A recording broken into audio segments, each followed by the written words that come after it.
Second question of exercise 8.3. Kamla borrowed rupees 26,400 from a bank to buy a scooter at a rate of 15% per annum compounded yearly. Kamala bank से पैसे उधार लेती है scooter खरीदने के लिए, जो अमाउंट है ₹26,400 और रेट ऑफ इंटरेस्ट जो है वो 15% पर एनम साल के लिए. What amount will she pay at the end of 2 years and 4 months to clear the loan. अब वो लोन पर अमाउंट ले रही है बैंक से, तो उसे 2 साल 4 महीने के बाद कितनी अमाउंट पे करनी पड़ेगी बैंक को. यानी उसने जो प्रिंसिपल अमाउंट लिए उसमें उसे लोन लिए उसने, इसलिए उसे इंटरेस्ट पे करना पड़ेगा. विथ इंटरेस्ट उसे कितनी अमाउंट देनी पड़ेगी. तो हिंट दी हुई है, find A for 2 years with interest is compounded yearly. पहले तो हमें अमाउंट फाइंड आउट करनी है 2 साल के लिए, and then find S I on the second year amount for 4/12 years. Means 12 महीने में से 4 महीने किए तो ईयर्स में कन्वर्ट किए तो 4/12 years के लिए. तो उसमें सिंपल इंटरेस्ट से फाइंड आउट करेंगे और यहाँ पर अमाउंट फाइंड आउट करेंगे. ईयरली कंपाउंड किया हुआ है तो होल ईयर्स है 2 साल के लिए, तो इस फॉर्मूले से फाइंड आउट करेंगे compound interest. First we will calculate the amount for 2 years using the compound interest formula. पहले तो हम 2 साल के लिए अमाउंट कैलकुलेट करेंगे जितनी होगी वो. Then this amount will become the principal for next 4 months.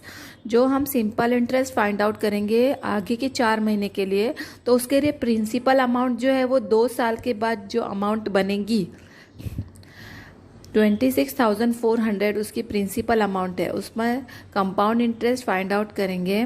वो जो अमाउंट आएगी वो प्रिंसिपल बन जाएगी आगे के 4 month के लिए.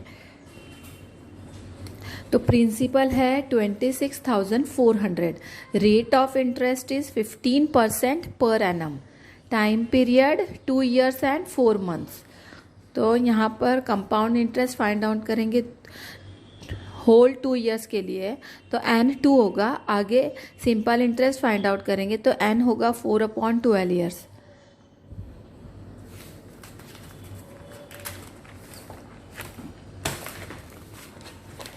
यहाँ पर मैं सॉल्व कर चुकी हूँ, उसे एक्सप्लेन करूँगी.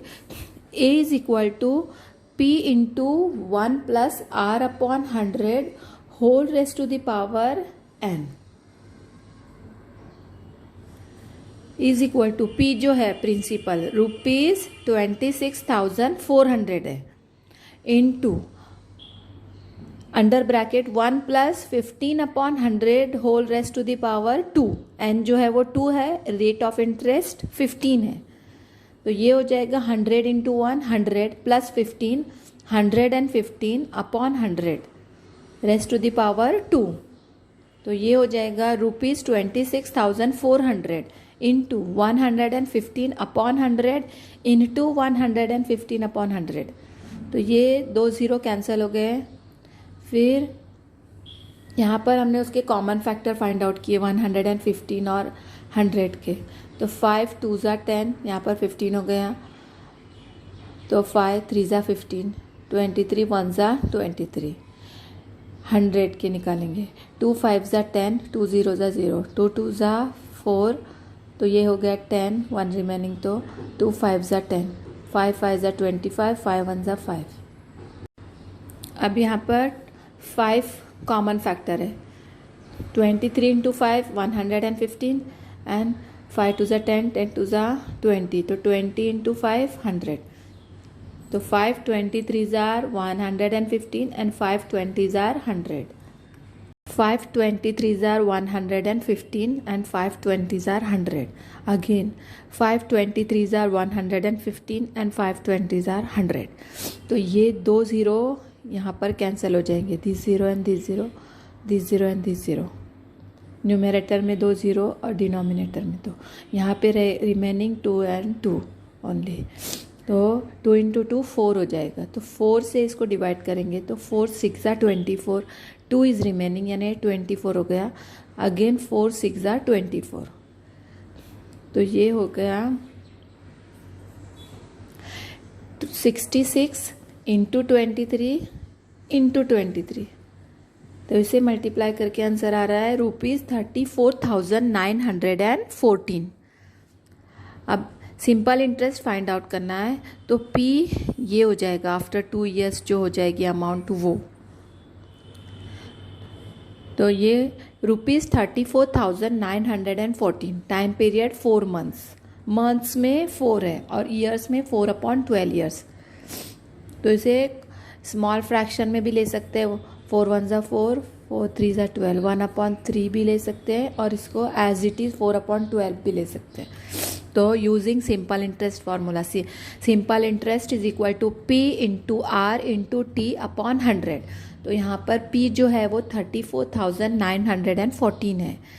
Rate of interest 15 into 4/12 into 100, तो यहाँ पर 4 1 ज़ा 4, 4 3 ज़ा 12, 3 5 ज़ा 15, अब यहाँ पर 5, तो 5 2 ज़ा 10, 5 0 ज़ा 0, तो यहाँ पर क्या यहाँ पर क्या हो रहा है 34,914 अपॉन 20, 20 से इसे डिवाइड करेंगे तो आंसर आ रहा है ₹1745.7। अब amount at the end of 2 years and 4 months, उसे 2 साल 4 महीने के बाद जो अमाउंट पे करनी पड़ेगी, तो वो जो सिंपल इंटरेस्ट हमने फाइंड आउट किए 4 मंथ्स के लिए वो, और आफ्टर 2 ईयर्स जो हमारी प्रिंसिपल अमाउंट आई तो वो ऐड करेंगे। ये जो है इंटरेस्ट 1745.7 प्लस ₹34,914, तो ये ऐड करेंगे तो उसे अमाउंट कितनी पे करनी पड़ेगी, ₹36,659.7, इतनी अमाउंट उसे देनी पड़ेगी। जो उसने बोरो की थी अमाउंट, उसमें इंटरेस्ट ऐड होकर उसकी अमाउंट ये हो जाएगी।